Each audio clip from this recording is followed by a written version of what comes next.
somebody tell old man he left his teeth in the booth? Thank you very much. I'm sorry. Raul, let's have some names. All right, gotcha. I'm kind of going for that Sinead. Okay, chill. We've got some work to do. You ready? How many people we got playing? One player. Hey, don't worry. We'll be your designated friend. Go ahead and type it. Oh, yeah. Do you want a 7-question tournament length game or a full 21-question? All right, thanks. You're a thespian, huh? 30 seconds.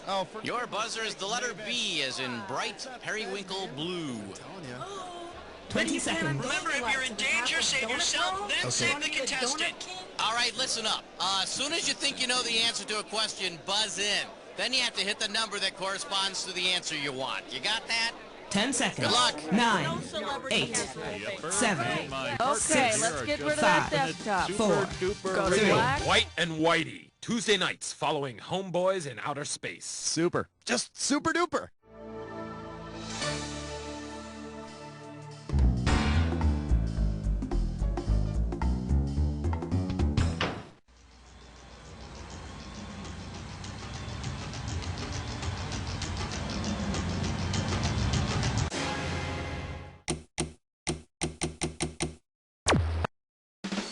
It's time for the show where high culture and pop culture collide.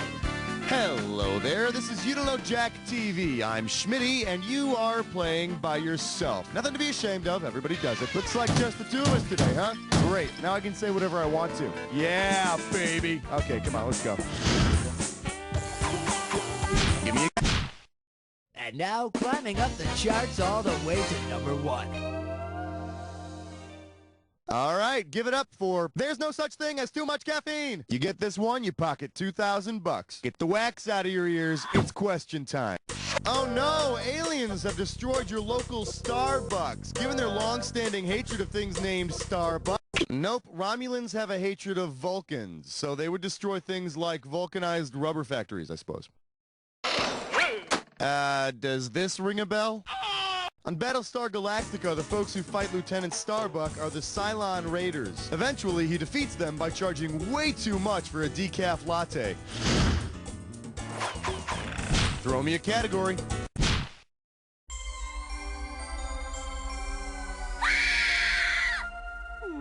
Shake hands with Living in Sin. We're playing for $3,000 this time. Let's see how you handle this one. Which of the following TV couples was never married? Mr. T and Tina, Mr. Adams and Eve, Scarecrow and Mrs. King, or Mr. T, played by Pat Morita, never married his housekeeper, Tina. He did, however, perfect the crane technique on her. All right. We're losing him On my count. 1, 2, 3. Never mind. Well, what do we have here? Want to watch my 13-inch? I'm going to make this one $1,000. Hey, remember that cartoon about the very small detective? It was called Inch High Private Eye. Well, imagine that your 13-inch TV goes on the blink while you're watching Inch High Private Eye. Suddenly, many images of Inch High appear stacked on top of each other, but not 13. Why? TV screens are measured diagonally. TV manufacturers overstate screen sizes. TV pictures multiply if the set's broken, or TV screens are measured... What? Whoa, I bet you feel about an inch high right now. TV screens are measured diagonally, so the height of a screen is always going to be slightly less. You know, if I had a nickel for every time I used that excuse, it's measured diagonally, so the height is less. Why am I telling you this? Let's move on. Category, please. Spotless window, shining floor, do it all with number 4. Today's specialties include Issue 4, Name Calling in the News. You get it right, I'm putting you up $2,000. All right, this one's a fill in the blank, so buzz in and start typing as soon as you know the answer. Hey, you know that John McLaughlin show, The McLaughlin Group? I gotta tell you, it's my favorite current events show on TV. I mean, I like it better than Crossfire, Meet the Press, or Nightline with Ted Koppel, especially because, I didn't know this, Koppel is originally from England, and I don't understand why the British can't just stay on their own side of the ocean and leave the talking to the folks that do it best. Americans. Yeah. Okay. Anyway, I had a question in here somewhere. Oh, here you go. What's McLaughlin's first name? Go for it. Oh yeah, it's John. Thanks for paying attention. It makes me feel good. Listening is a very valuable skill to have. Now, if only John McLaughlin could see things that way. Time to pick a category.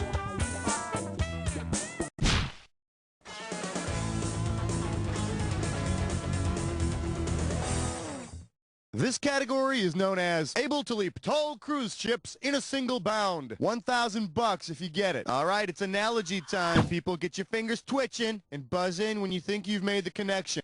Superman is to speeding bullet as Flipper is to the average. Just like Superman is faster than a speeding bullet, Flipper is, if you believe the theme song, faster than lightning. Yeah, he may be fast, but does he have a pair of underoos named after him? Because having your image on children's underwear, that is a true mark of greatness.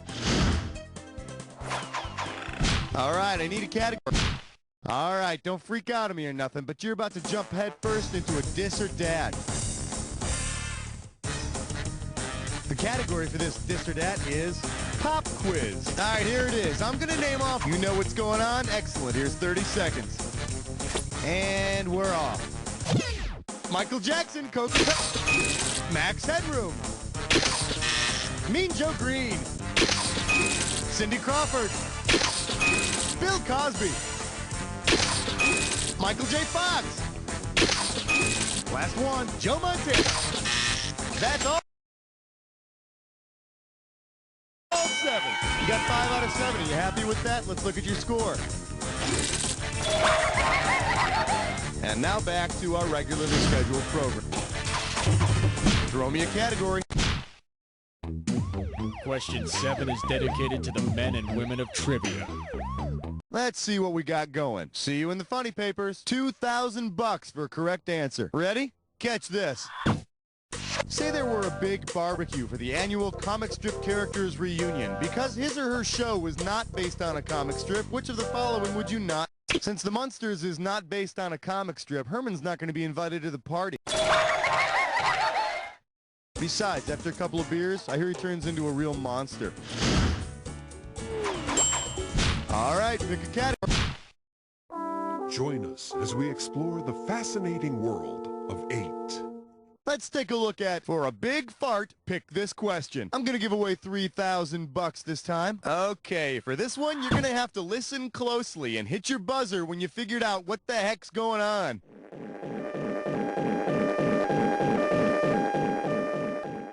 What is going on here? The Pink Panther is being chased. Hunter is solving his final... That animated opening sequence of Monty Python's Flying Circus shows a big giant foot come crushing down, accompanied by a fart noise. And just to be sure you get your money's worth, here it is again.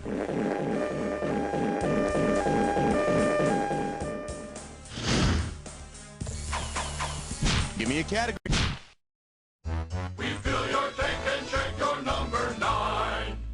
This one's called, but check out the coconuts. You get this one right, you get 3,000 greenbacks. Now, since you're playing this game, I'm going to assume that you're a TV addict. So, imagine you're stranded on a desert island with a radio but no TV. Since it was not broadcast as a radio show, which of these programs would not... The Untouchables was never a radio show. So, with no TV, Elliot Ness and his men would be untouchable indeed. Unfortunately, so will pay-per-view bikini contests and the Home Shopping Network. The following is a test of question 10. This is only a test. I believe this one is called, And Lucy Will Love Me Back, So Help Me God. I got $2,000, says you don't know this one. Okay, free your mind. If a crazed fan of I Love Lucy loved Lucy so much that he actually began to stalk Lucy, what technical benefit of the show could he use to his advantage? Watching Lucy? No, I Love Lucy was filmed in black and white because, you know, it's such an artsy-fartsy show and all. Here's the one you didn't pick. I Love Lucy was the first TV show to use the now standard 3-camera technique of filming. Okay, Lucy's just gotten into another mess and now she's whining. Yeah, baby. Okay, she's whining on camera 2. Camera 3, give me some whining. Oh, yeah. All right. Oh, God, I love her. That does it for round 1. Let's move on to round 2. Now in round 2, every question is worth twice. Category, please. 11, come on, girl. Good question. The category, Streetwise Animals. 4K coming your way for a right answer. Oh no, danger on the set of Beretta. Imagine that Tony Beretta's informant calls out to him to warn him of danger. Given the informant's name, which of the following would Beretta most likely hear? Would it be sound 1, sound 2, sound 3, or sound 4? Beretta's informant is called Rooster. I'm sure Beretta appreciates the help he gets from him, but he's got to be getting sick of that waking up at the crack of dawn every morning. Time.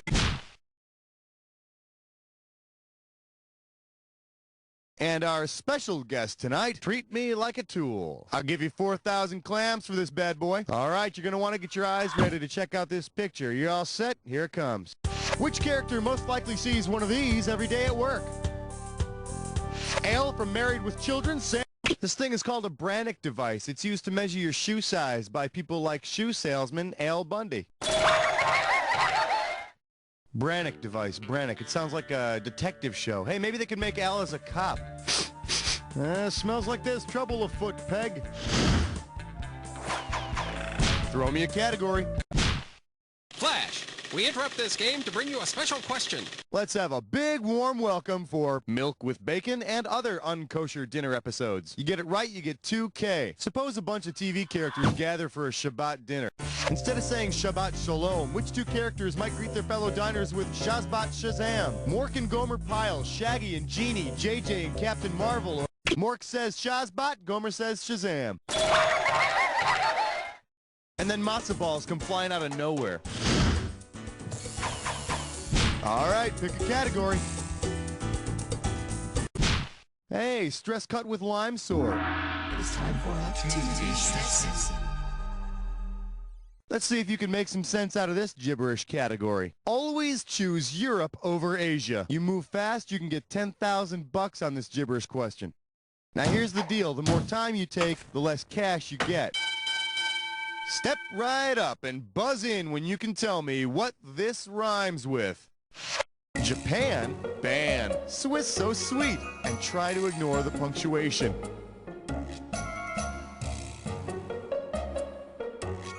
First clue, it's a commercial tagline.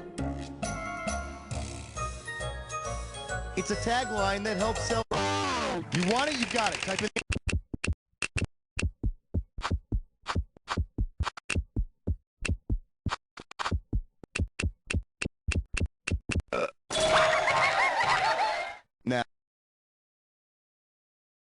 Now, you want a real San Francisco treat? You talk to me after the show, my friend.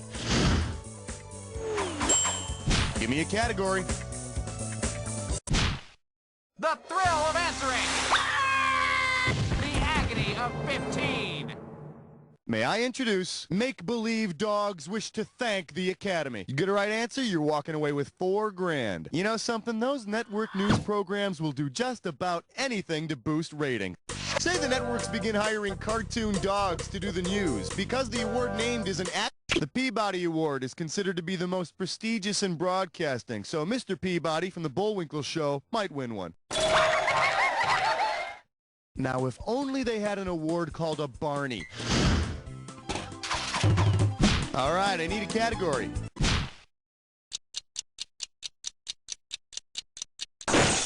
Here we have She's Got Legs. Heads up, this one's going to be 6,000 bucks. Yeah, you may not know the actor's name or the show he stars in, but we've all seen the commercial where the guy says, "I'm not a doctor, but I play one on TV." Right? Right. Say Legs Pantyhose uses the tagline, "I'm not a pair of legs, but I play one on TV," based on her role in Richard Diamond, Private Detective. Who might star in the ad? Lucille Ball, Mary. All right, walk it off. Walk it off. I could have given you some cash if you picked this one. Her face is never shown, but the secretary's legs, those gams belong to Mary Tyler Moore. Although from what I saw in the film Flirting with Disaster, Mary Tyler Moore could still do a Maidenform ad, and do it really well, too. Time to pick a Thank you. Good night, everybody. God bless. You're beautiful. The category is the importance of expiration dates. How does $4,000 grab you? Hope you're hungry. It's question time. If you use 2 slices of Wonder Bread that were made in the year that serves as the initial setting of the Wonder Years, what kind of sandwich could you make? A 10-year-old ham sandwich, a 20... The Wonder Years is initially set in 1968, so that bread would be about, 30 years old. And nothing says 1968 more than a peanut butter sandwich made with psychedelic green bread. Category. You know what? You're playing great. I'll stop bugging you now. You know what? Actually, just one more question. Question 18. We're calling this one Cliff's Notes you don't even have to read. If you know this one, you're getting $4,000. Hey, remember how psyched you were in school when they made you read a book that was already a movie? Yeah, don't talk to me about it, I know. Since one of its most famous episodes is done entirely in verse based on Shakespeare's Taming of the Shrew, which show could kids watch instead of reading some dumb play? No. What do you say we check out the right answer? There's this episode of Moonlighting that's filmed all in verse, and it's based on Shakespeare's Taming of the Shrew. And for all you parents and teachers out there getting ready to write letters of complaints, bring it on, baby. Give me a... Minty cool, minty fresh 19. For your enjoyment, Big Blue. 4,000 big ones for a right answer here. See if you can wrap your skull around this. If you were to play marbles with the Big Blue marble, with what would you be playing? The Earth? Big Blue Marble. It's a kids show about other parts of the world. They call it that because from space, the Earth looks like a big blue marble. That's right. You know what sucks, though? When God knocks it out of the circle, you get earthquakes and an ice age. What's that? Throw me a category. Question 20 now concludes its broadcast day. Coming at you, the best little whorehouse in TV land. How does $2,000 sound? Hey, remember that big to-do about the Mayflower Madam, that society lady who ran a whorehouse in Manhattan? Well, try this on for size. If the Mayflower Madam were replaced by Waylon, the Mayflower Madam would be replaced by a craggy old puppet named Madam, the co-host of Waylon Flowers' Freaked Out talk show.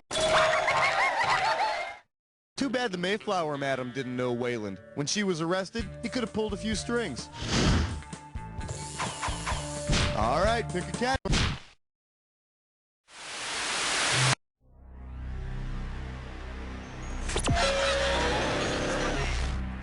Always in a hurry. I bet you're a joy to hang out with. Here's your clue.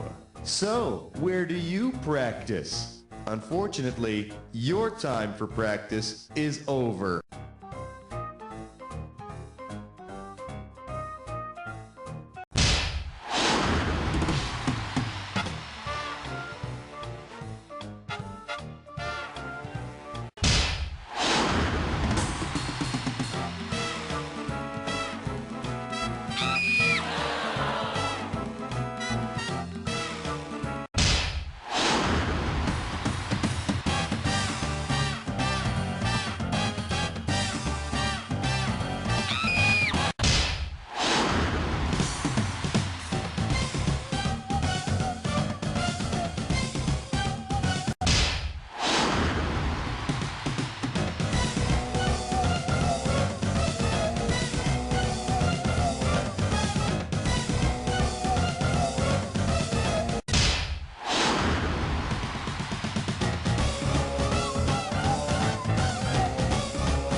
Nicely done. Nicely done. Let's see what you did to your score. That's the game.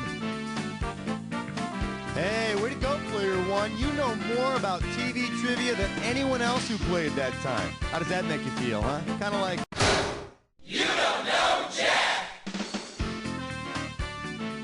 Very nice work, people. Let's get those commercials going. Raul, hon, we doing this again? Congratulations, player. Very fine example of Jack technique. Unfortunately, it really doesn't mean anything in the real world. If you'd like to play again, let me know. He had willed himself not to be dunked.